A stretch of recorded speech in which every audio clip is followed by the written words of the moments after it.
오늘 본문에는 그 순간을 경험하는 이들이 등장을 합니다. 바로 모르드게와 에스더와 유대 민족입니다. 그들은 이미 하만에 의해서 앞으로 약 11개월 후면 12월 13일이면요 한날 한시에 다 죽게 되어 있습니다. 왕의 도장이 찍힌 조서가 방방곡곡에 다 붙어 있고 이 일로 말미암아서 모든 유대인들이 절망할 수밖에 없는 그런 상황이 전개되고 있는 것입니다. 먼저 이 일은 에스더에게 커다란 부담감으로 다가왔습니다. 이 일은 사촌 오빠인 모르드게만의 일이 아니라 자기 민족에 대한 것이었거든요. 반드시 해결해야만 하는 문제였다는 것입니다. 그런데 방법이 없는 거예요. 왕후라 할지라도요 왕이 부르지 않으면 나갈 수 없는 것이 그 당시의 규례였습니다. 만일 왕이 부르지도 않았는데 그 앞에 나가려면요 목숨을 걸어야 하는 일이었습니다. 그런데 그때는 에스더가 왕후가 된 지 5년이 지난 시점이었고 왕은 이 왕후 에스더에게 별 관심도 없는 것 같습니다.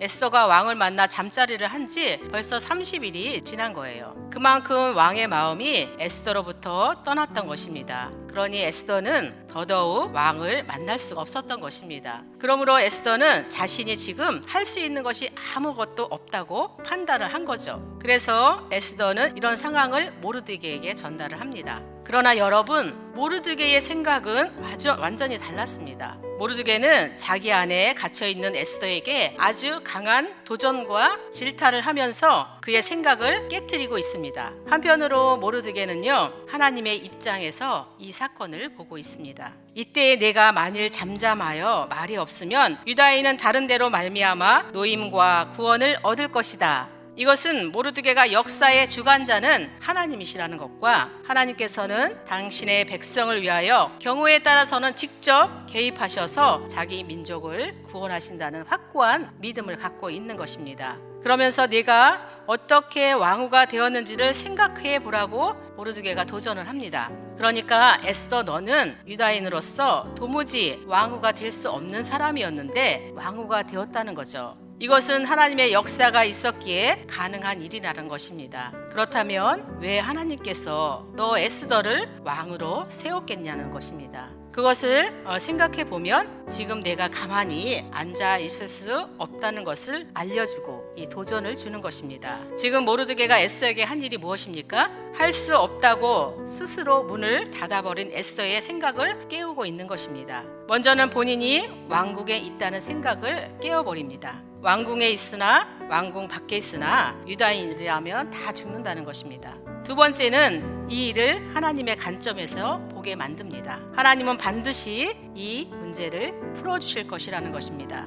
그런데 만일 이때 왕으로 세운 에스더가 그 하나님의 은혜를 저버리고 자기의 목숨을 걸고 이 일을 행하지 않는다면 하나님께서는 더 이상 에스더에게 은혜를 베푸지 않으실 거라는 말씀을 하고 있는 겁니다. 하나님은 다른 방법으로 이 문제를 풀어서 유다인들을 구원하시겠지만 에스더와 그의 집은요 유다인으로부터 배신자라는 소리를 들을 것이고 보복을 당할 수도 있다는 것입니다. 이제 에스더는요 죽으면 죽으리라는 일사각오로 이 문제에 접근을 합니다. 그동안에는 이런 생각을 찾지 못했어요. 그런데 모르드게의 말을 듣고 보니 이리 죽으나 저리 죽으나 죽는 것은 매 한 가지였습니다. 자신이 살 수 있는 길이 없었던 것이죠. 때문에 에스더는 이제 자기 목숨을 내놓고 이 문제에 접근하기로 마음을 먹었던 것입니다. 이를 위해서 에스더는요 가장 먼저 수산에 있는 유다인들과 함께 3일 동안 온전한 금식을 하자고 제안을 합니다. 나를 위하여 금식을 하되 밤낮 3일을 먹지도 말고 마시지도 마소서. 이때의 금식은요 절대 금식입니다. 이 절대 금식은요 밥도 물도 마시지 않는 금식으로서 생명을 내놓는 그런 금식입니다. 이런 금식은요 3일 이상 하면 생명이 위태롭다고 합니다. 그럼에도 에스더가 일반 금식이 아니라 절대 금식을 한 것은요 그만큼 죽을 힘을 다해 기도하면서 하나님께 나가겠다고 결심을 한 것입니다. 처음 에스더가 소개될 때는 연약한 보아였습니다. 그리고 사촌 오빠인 모르드게의 말에 그저 순종하는 수동적인 그런 여인이었습니다. 그런데 지금 자기 목숨을 내놓고 죽음을 각오하자 이 수동적인